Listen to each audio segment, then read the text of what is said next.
That quick check of socials turns into an hour, turns into a wasted evening, scrolling, consuming passively, having learnt nothing new, having gained nothing but a feeling of remorse and sadness that you've wasted all that time.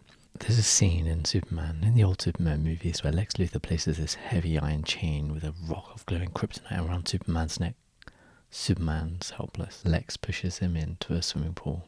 Despite him struggling, you can't help but be distracted by the beautiful swimming pool that he's been pushed into. Anyway, Superman's struggling for breath. He manages to bring himself to the surface, gasping for air. Social media is our kryptonite, clenched in our fingers, phones chained close to our hearts, whilst we drown in the aesthetic, dopamine-fueled addiction that is the social media scroll. How do we lift ourselves out of the sea? How do we take off that chain and gain back our serenity? This is one of the most important problems we're facing today. Productivity is about to be made exponential, and if we're not at the edge of that curve of productivity, we'll be caught in the tide of algorithmic pull. You see, what we consume shapes who we are and directs who we'll become.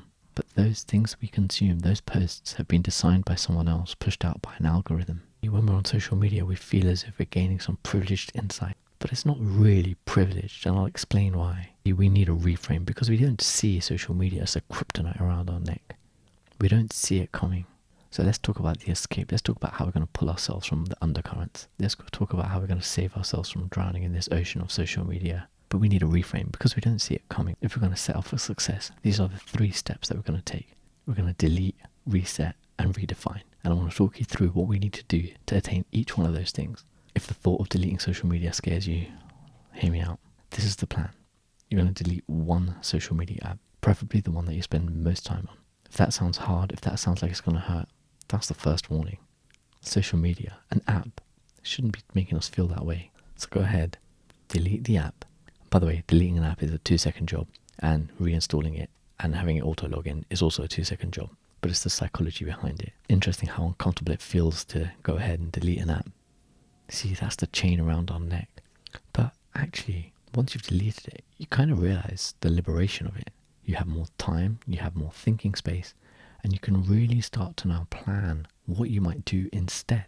You realize that you suddenly have time to do things that you want to enjoy.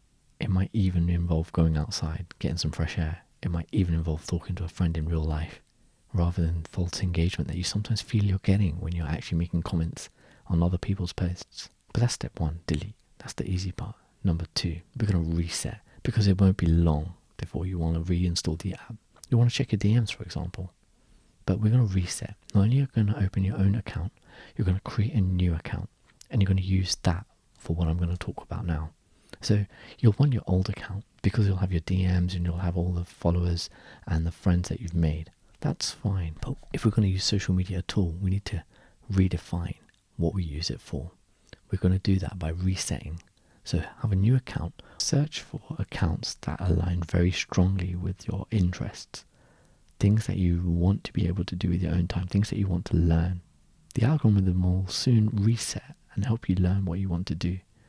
And show you things that may actually be more useful than the accounts that have been filling up for years and years. And have a 10 scroll limit. You log into that account just so that you can scroll for a short while and understand that you're just there to learn a little bit.